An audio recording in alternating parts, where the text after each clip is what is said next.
If you need the best dribble sigs in 2K24, you have come to the right place, ladies and gentlemen. I'm going to give you guys those right away, and then I'm going to show you just a couple of my, combos and just really simple moves that I like to utilize with these sigs in particular, just so you guys kind of have an idea how I utilize them personally. But with that being said, because I'm going to show you guys these things right away, just do me a favor, drop a like on the video, sub to the channel if you're new. It doesn't cost you a cent, but it does help me out a ton. So we're going to get right into it. So over here to our animations. Now obviously you guys can take a look at all of this stuff as well if you're interested, but the main point of this video is our dribble sigs.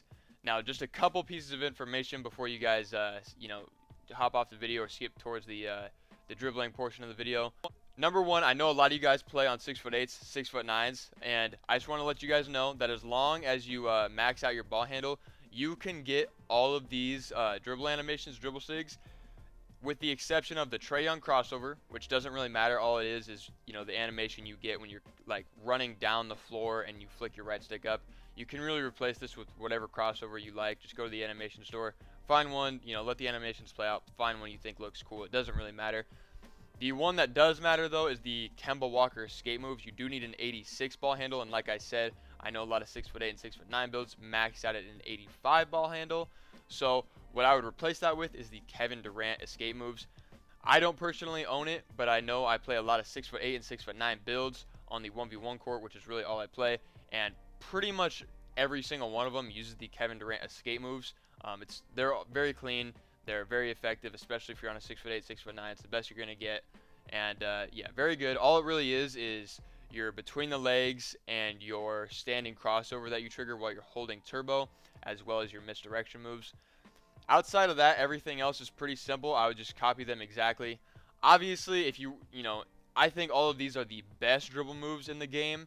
Outside of, the Magic Johnson dribble style is obviously, as we all know, the most broken, dribble sig in the game. But if you want to do the community a solid, if you don't want to be a cornball cheesehead, don't equip that. If you suck, then I guess put it on because it is a bailout dribble move. And the step back, obviously the best one is going to be John Wall. I just don't like the way it looks. The second best one in my opinion is Chris Paul because it looks a little bit more realistic, a little more fun. But if you really want the best of the best, then follow these, with the exception of no matter what, don't put on the Magic Johnson dribble style. But if you want the absolute most comp snatchback or step back, I should say, go with John Wall. With that being said, the other things you could play around with, because they don't really matter, they're more for aesthetics, is your regular and aggressive breakdown combos.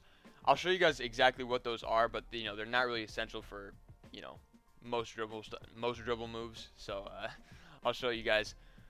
And by the way, we're gonna hit the court here, and I'm just gonna show you guys a few things. By the way, this is not a dribble tutorial or anything like that. I'm just kind of showcasing to you guys what these sigs look like visually. So I do have multiple dribble tutorials on my channel if you're interested, but like I said, I'm just showing you guys a few things. So number one, the Zach LaVine dribble style. The main reason I like it is, obviously people like the Magic Johnson for this reason, but I think the Zach LaVine one looks cooler. It looks like a more realistic, good-looking crossover, and it's just this. You just hold turbo, left stick towards the off-ball hand. That's why I like it. Looks cool. It's fast.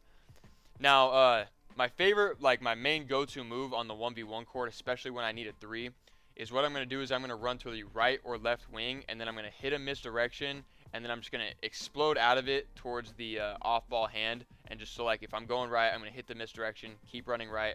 I do like a behind-the-back misdirection, and then I'll run right. I'll keep running right out of it a couple more steps, then I'll stop, hit the Jamal Murray behind the back, which you have to be holding turbo for, and then diagonal down on the right stick towards the off-ball hand. And then it's going to pretty much free me up for a wide-open 3 every time. If it doesn't, then I can just explode ball hand out of that behind the back for a layup or done, because they're going to be playing too high. So I'll show you guys what that looks like. Boom, I'm going to go here like that, and I'll hit that. And then either there's a wide-open 3 off of that, or if they're playing tight, I just go. So yeah, that's pretty much all it is right there. So what you were seeing right there, that misdirection was the Kemba Walker escape moves, and the behind the back was the Jamal Murray behind the back. Obviously the Jamal Murray behind the back is super cracked. Outside of the Magic Johnson dribble style, probably the most overpowered move in the game. Now other than that, everything else is pretty simple. You guys are just gonna feel it while you're playing out. I just want to show you guys that. And then for the combo breakdowns, the Zach LaVine regular combo breakdown, for your regular combo breakdown, all you're gonna do is while you're standing, flick up on your right stick, and now I start doing this. This is Zach LaVine's. I like it because it's more stand-stillish. It doesn't take you all over the place. It's just really smooth. I can explode out of it. It keeps me moving. You know, the ball is not staying in one hand while you are like surveying the floor. That way you're a little bit less susceptible to plucks. And like I said, it just looks cool. Now the aggressive combo breakdown is Paul George right here. All you're going to do is same thing, only you're going to hold turbo while you flick up on the right stick. That's me letting it play all the way out. Now, I don't typically do that. What I do is I'll trigger it, and then I'll either explode towards ball hand off this first tween, the second tween, and you know, if that crossover plays out, then I'll like usually I'll go off the crossover, or like I'll, you know, cross back over before the crossover. And yeah, so, and do like my own Zach LaVine dribble style crossover after the double tween.